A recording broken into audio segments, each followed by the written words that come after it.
Halo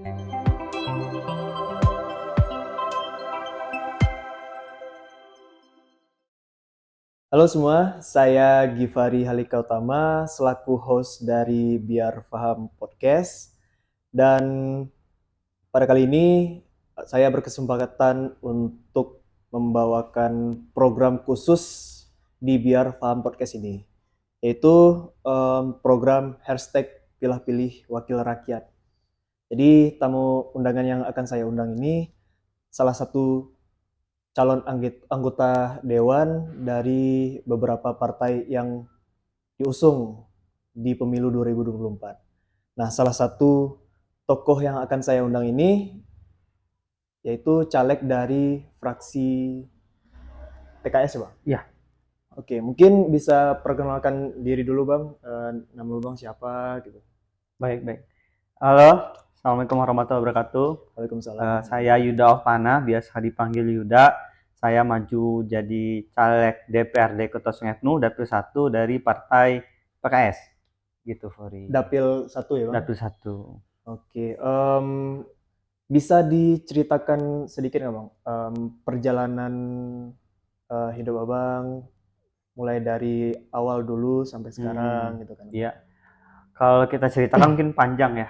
Mungkin saya ambil sepenggal saja beberapa tahun terakhir. Jadi dulu kuliah di SMA di SMA 1 Sungai Penuh. Di SMA 1 Sungai Penuh. Tahun berapa, Bang? 2009. 2009 ya? Ya, tamat 2011. Lalu 2011 saya coba untuk tes beberapa perguruan tinggi negeri. Nah, kayak kemarin pengen kuliah di UI atau Unpad, IPDN dan semuanya tahun 2011 saya coba tes dan semuanya nggak lulus. Alhamdulillah gitu ya. Kemudian di 2011 akhirnya saya milih untuk, kalau bahasa sekarang tuh gap year ya, nganggur 1 tahun untuk belajar, menyesuaikan dan mempersiapkan diri untuk tes tertulis selanjutnya untuk tahun berikutnya. Jadi 2012 saya kuliah tes ambil ilmu komunikasi Universitas Andalas pertama dan jurusan akuntansi UNJ atau Universitas Negeri Jakarta pilihan kedua. Akhirnya qadarullah ditakdirkan oleh Allah untuk kuliah di ilmu komunikasi UNAN. Ilmu komunikasi ya, UNAN ya, ilmu Bang? komunikasi UNAN. Jadi di UNAN lah saya berproses, saya Tahun belajar. berapa? Berarti 2012 masuknya. 2012 ya? Ya, 2012 di UNAN lah saya belajar banyak hal, berproses dan mengeksplor diri saya. Kira-kira saya ini kayak potensinya di mana gitu ya. Oke. Akhirnya saya menemukan salah satu yang menjadi potensi diri saya adalah salah satunya public speaking. Makanya saat ini orang sering mengundang saya atau kenal dengan saya salah satunya sebagai seorang pembicara publik. Diundang untuk ngisi seminar, pelatihan atau outbound dan acara-acara lainnya gitu ya.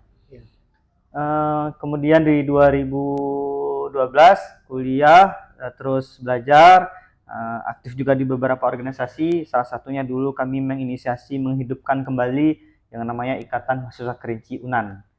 IMK UNAN 2013 waktu itu kami dengan beberapa teman yang dari asal Kerinci kuliah di UNAN. Lalu kita diskusi menghidupkan kembali yang namanya IMK UNAN setelah lama vakum gitu ya. Akhirnya kita inisiasi, kita bergerak. Akhirnya 2013 hidup kembali yang namanya IMK UNAN. Dan qadarullah waktu itu ditakdirkan lagi untuk jadi ketua IMK di 2013. Nah, di 2013 jadi ketua IMK UNAN. Lalu saya sampaikan ke teman-teman waktu itu karena saya pengen sekali Fori untuk bisa berkontribusi di kampung halaman sendiri gitu ya. Akhirnya di IMK UNAN itu saya sampaikan saya nggak mau kita hanya sekedar organisasi saja, tapi kita mesti punya jejak kebermanfaatan di kampung halaman itu sendiri. Maka waktu itu di pengurusan pertama kami buat namanya tryout SBMPTN. Tryout SBMPTN. Ya, pertama 2014 untuk di Kota Sungai Penuh. Di Sungai Penuh dan Kerinci ya? Gitu ya. Akhirnya alhamdulillah sampai sekarang diteruskan oleh adik-adik kita yang itu sudah 1 dekade, sudah berjalan 10 tahun. Nah, kalau sekarang itu orang kenal itu KERIS ya. Kerinci Education Roadshow. Iya, saya tahu, Pak. Nah, itu waktu itu kita yang menginisiasi pertama kali program ini gitu ya. Lalu yang kedua selain IMK UNAN, dulu pernah dapat beasiswa namanya KSE UNAN. sebuah yayasan yang memberikan kita beasiswa. Nah, para penerima beasiswa itu dikumpulkan jadi satu wadah membentuk sebuah organisasi diberi nama Paguyuban KSE Unan. Nah, disitulah saya belajar banyak hal, terutama dalam berbagi gitu ya. Jadi waktu itu saya dapat divisi namanya Raser Rumah Anak Cerdas gitu ya. Jadi kita memberikan bimbel gratis untuk anak-anak SMA untuk persiapan mereka menuju perguruan tinggi negeri yang mereka inginkan. Nah, itu kita ambil dari anak-anak yang dekat sekretariatan, dan itu secara gratis. Sampai sekarang masih berjalan, Bang? Sampai sekarang masih berjalan, alhamdulillah gitu. Nah, ya proses itulah yang membuat saya aktif, berorganisasi, ketemu dengan banyak orang, menjalin banyak relasi. Akhirnya juga di Unan itu saya mulai tertarik pada dunia pergerakan, terutama hukum dan politik beserta sosial. Waktu itu pernah gabung namanya UKM ya, unit kegiatan mahasiswa, namanya PHP. PHP, pengenalan hukum politik. Nah, di situ kita sering diskusi, kita debat soal fenomena, soal peristiwa yang ada di politik gitu ya. Nah, sejak saat itulah mulai tertarik pada dunia politik. Kalau kita tarik lagi ke sini gitu ya. Ya. Kalau dibilang alasan nih, Bang, alasan mau terjun di dunia politik ini kenapa ya, Bang? Ya alasannya kalau dijabarkan panjang banget, tapi alasan utama besarnya adalah gue pengen berbuat baik lebih luas lagi dengan pengaruh dan kebijakan politik yang gue miliki kelak nanti gitu ya. Sebab hari ini mungkin kita bisa bikin program sosial, bisa bantu orang, tapi dengan skop yang kecil, sesuai dengan keterbatasan kita miliki gitu ya. Tapi ketika misalnya kita punya power politik, tentu saja kita punya lebih banyak kesempatan dan lebih kuat untuk bisa membantu banyak orang lagi. Contoh misalnya ada anak yang nggak bisa sekolah karena nggak punya biaya, ya kita bisa perjuangkan untuk dia bisa dapat beasiswa. Contohnya lagi ada anak yang dia misalnya punya keterbatasan dalam akses informasi terhadap pendidikan, ya karena kita punya jabatan politik ya kita bisa membuat hal itu gitu. Gitu. Berarti powernya lebih berdampak ketika masuk ke dunia politik. Iya, gitu ya, benar banget, Kori. Jadi kalau kata Anies Baswedan gitu ya, kalau kita punya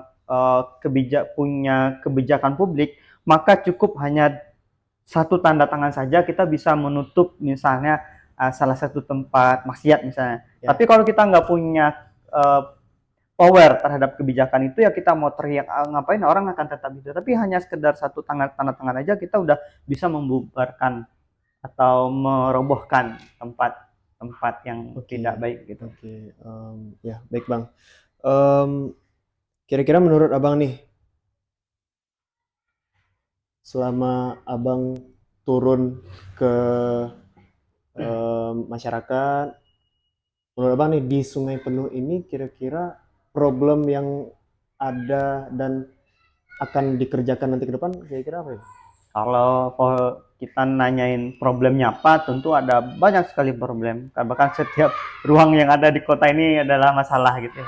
Tapi intinya sebagai wakil rakyat, gue pengen gimana caranya gue posisi wakil rakyat bisa menjadi jembatan bagi orang-orang untuk menyampaikan keluh kesahnya, aspirasinya, dengan cara langsung menemui mereka lalu menyampaikan ke eksekutif untuk bisa dieksekusi gitu. Nah, itu menurut saya problem yang saat ini dirasakan oleh masyarakat gitu ya. Orang nggak ngerasa kehadiran dari wakil rakyat. Kalau misalnya masalah kota banyak banget, mulai dari sampah, mulai dari pendidikan, mulai dari ekonomi, mulai dari tata kota, mulai dari olahraga yang terbaru. Iya benar-benar. Nah, itu juga mesti dilakukan perbaharuan kan. Tapi kalau sebagai anggota dewan, ya gimana caranya saya bisa dirasakan oleh masyarakat bahwa gue benar-benar jadi wakilnya mereka. Iya. Oke. Pertanyaan selanjutnya, Bang. Orang kan banyak beranggapan nih, em, anak-anak muda sebenarnya tidak dibutuhkan untuk masyarakat. Ngapain anak-anak muda mencalonkan diri Iya. sebagai anggota dewan? Toh juga pengalamannya belum ada gitu. Nah, tanggapan abang seperti apa? Ya, sebenarnya kalau kita lihat sejarah kita lagi bahwa perubahan mulai dari sebelum proklamasi ada namanya Sumpah Pemuda, Ya, Sumpah mulai Pemuda. dari proklamasi ada peristiwa Rengas Dengklok di mana anak muda itu mendorong, mendesak Soekarno bisa proklamasi. Kemudian sejarah panjang perjalanan Indonesia itu selalu digerakkan perubahan dan perbaikannya dari anak muda gitu ya. Ya. Maka kalau kata Soekarno, beri aku 10 pemuda maka akan guncang dunia kan. Nah, begitupun dengan dalam politik ini, bahwa kita perlu darah baru, karena sekarang itu kan eranya era anak muda. Coba cek DPT. DPT yang terbanyak adalah generasi milenial, generasi Z, dan generasi Alpha. Nah, tentu kita yang mayoritas sebagai pemilih terbesar, tentu kita butuh orang yang menjadi representatif dari anak muda. Masa anak muda menitipkan harapannya pada orang tua yang dia ya mungkin boleh aja sih, tapi mereka nggak paham tentang dunia kita, apa yang kita butuhkan, apa yang kita inginkan, bagaimana dunianya kita. Kan orang tua belum bisa memahami itu. Mereka hanya bergaya muda tapi pikirannya belum tentu muda gitu kan. Tapi ketika kehadiran anak muda ya, dia akan jadi representasi dari anak muda gitu. Iya. Saya juga merasakan itu, Bang. Iya. Sebelum-sebelumnya ya. Mungkin kalau dari saya tuh ngerasain gini, Bang. Ada beberapa pekerjaan atau ide kreatif yang mungkin kita anggap nih anak-anak muda, oh bisa nih. Ternyata di orang tua belum tentu, belum tahu, karena belum memahami gitu, karena ada ketimpangan umur gitu, atau berbeda persepsi dan pemahaman gitu ya Bang. Tapi kalau dipikir-pikir, menurut saya pribadi juga anak muda sebenarnya punya powerful lebih untuk mewakili rakyat yang ada di sini. Oh, iya benar banget, Fori. Kan kita sekarang udah beda zaman ya. Apalagi sekarang kan kita udah zamannya teknologi. Kalau misalnya orang-orang pengen menyampaikan aspirasinya ya bisa lewat DM aja. DM aja anggota dewannya, tinggal baca lalu dia teruskan gitu kan, atau lewat WhatsApp gitu kan. Tapi orang-orang ya mungkin ada sebagian yang dia paham tentang DM Instagram atau menyampaikan aspirasi lewat WA gitu kan, nggak harus ketemu langsung, tapi bisa komunikasi langsung, tidak harus bertemu tatap muka, tapi dia tetap bisa berkomunikasi. Nah itu kan eranya anak muda gitu. Jadi anak muda itu selalu bawa ide dan gagasan baru. Yang dipikirkannya adalah bagaimana gue bisa berbuat untuk orang banyak, bukan bagaimana caranya gue bisa mendapatkan banyak dari orang gitu. Tapi justru pikirannya adalah berbuat dulu gitu. Kayak gitu. Ini mau nanya lagi nih Bang. Kira-kira sekarang ini kan bisa dibilang masa kampanye ya Bang. Visi misi Abang untuk saat ini apa sih gitu? Biar penonton juga, mungkin penonton di sini yang rata-rata masih belum paham akan dunia perpolitikan, terus masih bingung juga mau memilih calon legislatif ya, calon legislatif yang diusung nanti ke depan. Mereka punya hak suara tapi nggak tahu mau pilih siapa. Nah, mungkin bisa dari referensinya Biar Faham Podcast ini yang mendengarkan, kami pengen tahu nih kira-kira visi dan misi caleg ini apa sih?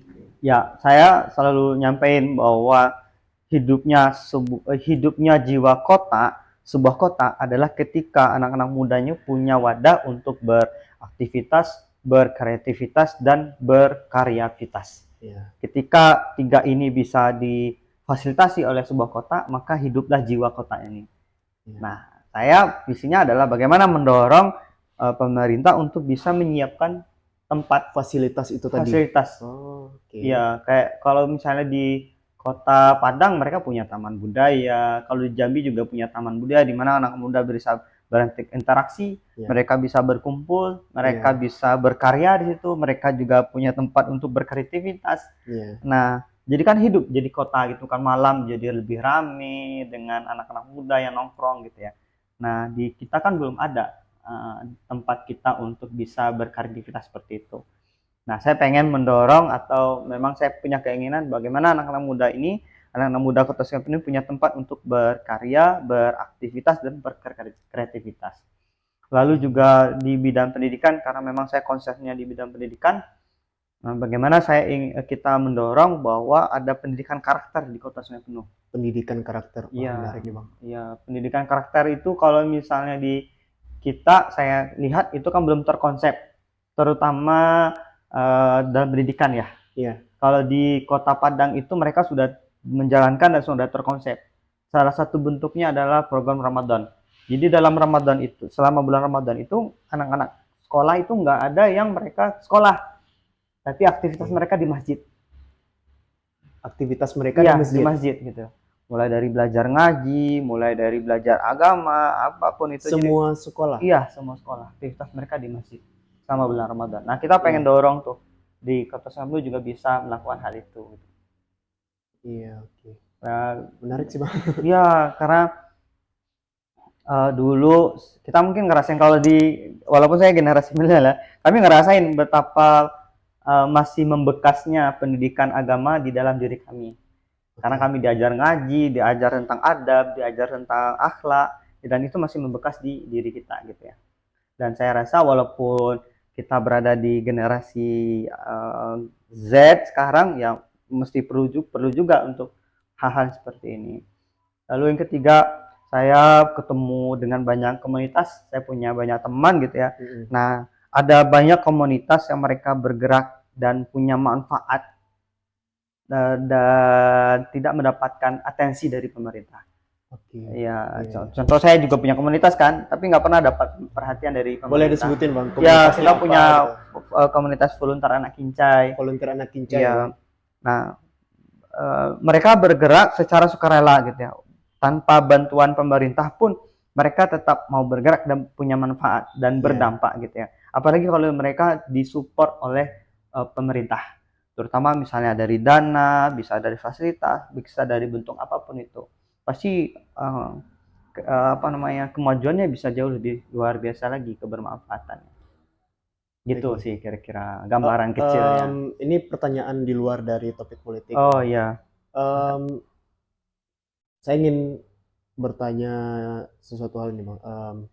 Komunitas-komunitas yang Abang tahu di Kerinci dan Sungai Penuh itu apa aja ya Bang? Wih, banyak, Fori. Banyak.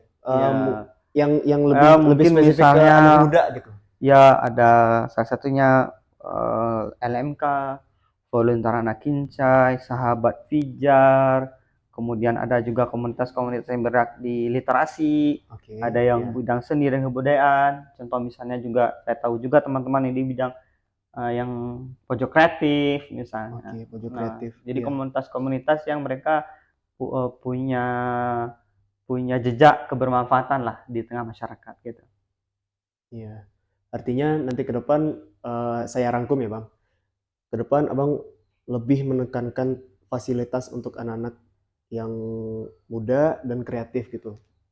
Bukan jadi mendorong ya, memberikan mengusahakan fasilitas agar hidup kreativitas dan karya serta aktivitas dari anak muda gitu. Oke. Ketika Abang insya Allah nanti ke depan terpilih Amin. Jadi anggota dewan insya Allah dari Dapil 1. Iya. Oke. Ini Bang, ngobrol sedikit Bang mengenai tanggapan Abang tentang money politik yang lagi rame nih dibahas sama orang-orang yang ada di Indonesia. Iya. Ya, menurut Abang gimana Bang? Ya. Tanggapan Abang? Kan saya 2019 sudah pernah maju juga ya. Jadi caleg DPRD Kota Sungai Penuh, partainya sama, Partai PKS gitu ya. Waktu itu saya bergerak berjuang no money politik. Memang benar-benar nggak pakai money politik gitu ya. Dan waktu itu dapat sekitar 328 suara gitu ya. Dan kita tidak cukup hanya sekedar idealisme kreatif. Ya idealisme untuk bisa terpilih gitu ya. Nah, salah satu musuh terbesar ya, lawan terbesar adalah orang yang punya SIM, orang yang punya uang gitu ya. Dan Iya. mereka memang mengandalkan itu untuk bisa terpilih.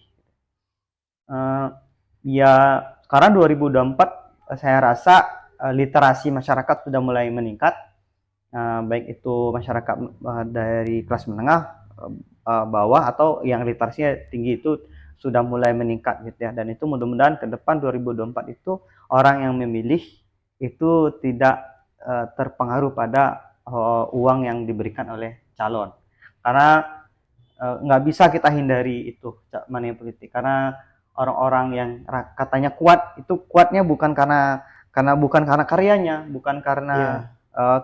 apa namanya programnya atau kebermanfaatannya, tapi orang kuat itu dalam bayangan orang itu karena punya banyak uang. Nah, bagaimana cara kita bisa mengalahkan itu kan tugas kita bersama. Sebenarnya emang tugas bersama, Bang. Saya juga beberapa waktu ke belakang juga mengedukasikan ke orang-orang untuk no money politik gitu. Ya, Tapi kan kayaknya butuh butuh kampanye yang apa ya? butuh waktu sih sebenarnya, sorry. Jadi Ya gitu. jadi kayak semacam kita mutus generasi ya. Ya, mungkin generasi milenial ke atas mungkin mereka agak tidak kecil pengaruhnya pada money politik. Mereka pasti akan memilih sesuai dengan apa yang di hatinya gitu kan. Tapi di generasi di atas kita Ya. misalnya yang sudah old, ya mereka masih sebagian besar masih kepikiran untuk milih ketika dikasih uang Iya. gitu. Tapi itu tugas besar kita, dan saya yakin 2024 ini paling tidak kita bisa minimalisir lah. Nah, ini Bang, mungkin pertanyaan yang spesifik lagi Kak Bang. Iya, Menurut seorang Bang Yuda Oktana nih, iya. pemilih yang cerdas itu seperti apa sih Bang? Ya, pemilih yang cerdas itu yang merasa bahwa suaranya itu mahal, yang merasa bahwa suaranya ini menentukan bagaimana kota Sungai Penuh ini ke depannya. Iya. Ketika dia sudah merasa suara gua ini mahal, suara gua ini menentukan, maka dia tidak akan asal pilih aja untuk memilih calonnya gitu ya. Iya benar. Tidak akan coba saja. Nah, dengan cara apa? Yang mempertimbangkan. Kalau menurut saya, yang mesti kita lihat dari seorang caleg itu apakah sebelum dia mencaleg sudah berbuat atau tidak. Oke. Apakah dia sudah punya jejak kebermanfaatan? Oke. Apakah dia sudah punya program sebelumnya yang sudah dia jalankannya? Lalu bagaimana kepribadiannya? Itu kita lihat. Kenapa penting kita melihat bahwa sebelum mencaleg itu dia udah berbuat apa belum? Karena kalau dia udah sebelum mencaleg aja dia udah berbuat, apalagi nanti kalau udah jadi, gitu ya, pasti dia Ya, akan bisa lebih luas dan besar lagi yang bisa dilakukannya. baik Bang. Mungkin pesan terakhir nih untuk em, teman-teman yang menonton di sini kan Bang. Kira-kira ada nggak sih pesan yang ingin Abang sampaikan untuk masyarakat Kota Sungguh, mana tahu bisa jadi em, apa ya, suara dari mereka bisa larinya ke Abang. Oh ya, saya ingat salah satu uh, orang ya, saya diskusi sama beliau, silaturahmi beliau, beliau menyampaikan bahwa, yuk suara saya ini mahal yuk, maka saya nggak akan serta merta aja untuk mencoblos orang, saya harus uh, apa namanya cari tahu dulu bibit bobotnya bagaimana gitu ya, baru saya akan menentukan pilihannya gitu ya. Lalu kedepannya kita setiap orang itu kan ada zamannya ya. Ya, Saya rasa sekarang 2024 itu zamannya anak muda ya, karena mayoritas dari pemilih adalah anak muda, kemudian eranya juga sekarang udah teknologi, AI istilah ya, dan ya, yang bisa memahami itu salah satunya adalah anak muda. Maka yuk kita dorong anak-anak muda siapapun itu yang terjun ke dunia politik untuk bisa mewakili harapan dan keinginan kita dalam memperjuangkan kebijakan publik ke depan. Jadi oke. kuncinya adalah yang muda bawa perubahan. Asik. Iya. Itu jargonnya ya Bang? Jagonya. Gili anak muda lagi. Gili anak Ya, muda ya ya gili Bang? anak muda insyaallah. Ya, mungkin itu sedikit referensi untuk masyarakat yang ada di Kota Sungai Penuh, khususnya Dapil 1, untuk memilih dengan bijak Saya di sini tidak memihak ke siapapun caleg yang ada di Kerinci dan Sungai Penuh ya. Harapan saya nanti ke depan saya bisa mengobrol sama semua calon legislatif, diajak diskusi di sini dan juga di podcast Biar Paham ini jadi referensi, Bang. Ya, Jadi referensi untuk mereka mengetahui kira-kira sosok yang diusungkan ini layak nggak dipilih. Nah, kira-kira seperti itu sih, ya, Bang. keren. Menurut tanggapan Abang Biar Paham ini gimana sih, Bang? Oh ya, keren. Jadi bisa jadi referensi buat Ya, teman-teman yang nonton ya. untuk memilih calon yang berkualitas ya, kira-kira gitu ya, agar ada perubahan di kota kita gitu ya. Kan orang itu kan kebanyakan belum kenal siapa calegnya, Ya, siapa calon yang akan mewakilinya di parlemen gitu iya kan. benar, Bang. Ya paling tidak Biar Paham ini memberikan eh, penonton untuk biar tahu siapa orang-orang yang kelak akan duduk di parlemen nanti. Oke, Semoga sukses. semoga sukses ya, Bang. Ya, insyaallah. Terima kasih Bang Yuda sudah Sama-sama. menyempatkan waktunya di sini. Mm. Kalau seandainya nanti teman-teman yang menonton mempunyai beberapa pertanyaan, bisa di kolom komentar yang ada di channel YouTube-nya Fori Creative Space. Jadi segmen Biar Paham podcast ini akan saya upload di YouTube-nya Fori Creative Space. Kira-kira itu sih Bang. Semoga ke depan saya bisa mengundang calon-calon legislatif yang bisa diajak diskusi gitu. Insyaallah, mudah-mudahan Oke. ketemu lagi. Oke, terima kasih Bang. Sama-sama, Fori. Sampai Oke. ketemu di lain waktu.